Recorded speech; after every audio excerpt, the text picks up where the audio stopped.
I have no doubt in my mind, friend, that this conversation with me is going to boost your faith just like that. Thank you very much for coming through to the dinner table of emotions. You are dining with Collins.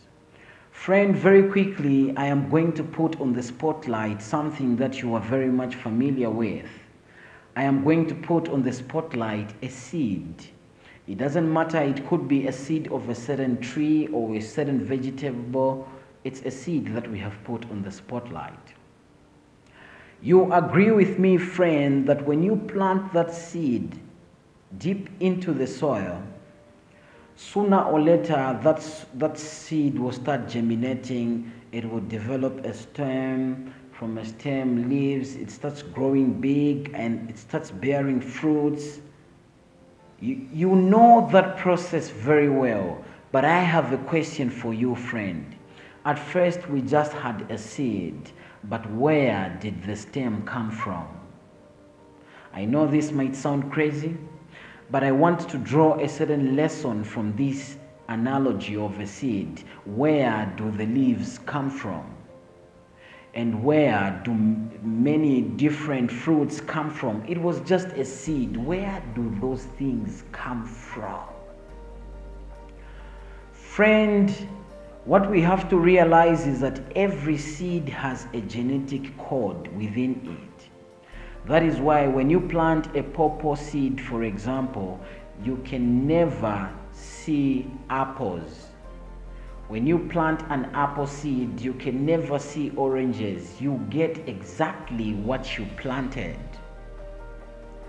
But the question is, when you pray to God, when you pray to God about something that you really want, why do you concern yourself how it is going to happen? Why do you concern yourself with where the money is going to come from? Why do you concern yourself with how it is going to happen? Why, friend, is it that when we plant a seed, we don't question where the stem comes from, the leaves and the fruits? I know in this moment you might tell me it's a different thing, but hey, the puzzle is the same. We don't see the stem in that seed, but where does it come from? Friend, you need to be curious, and when you answer the question to that seed, then you will have solved the puzzle piece.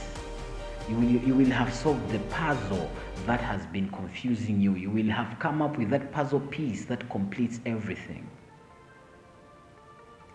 Friend, what you have to realize is that constantly you and I are planting. We are constantly planting, and the seeds that we plant are our thoughts. When we plant that thought in our mind, we pray to God. What we have done is that we have planted. And when you plant something, friend, what you have to realize is that you set up an attraction force and things start coming to you in ways you cannot understand. Those things come in form of coincidences. The people that you meet, the situations that happen to you, those don't happen by accident. There are no coincidences in this world. This is an orderly universe.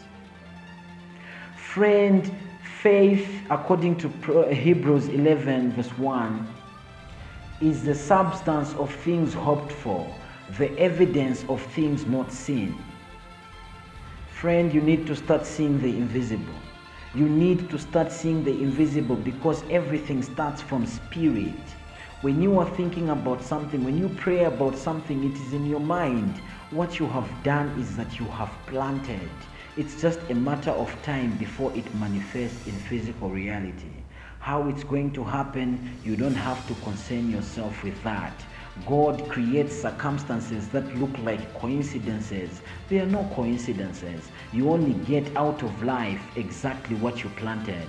You cannot plant a purple seed and get orange fruits. You cannot plant evil and get good. You cannot plant I don't have and then you have. You cannot plant poverty and you see wealth. You cannot plant sickness and you see health.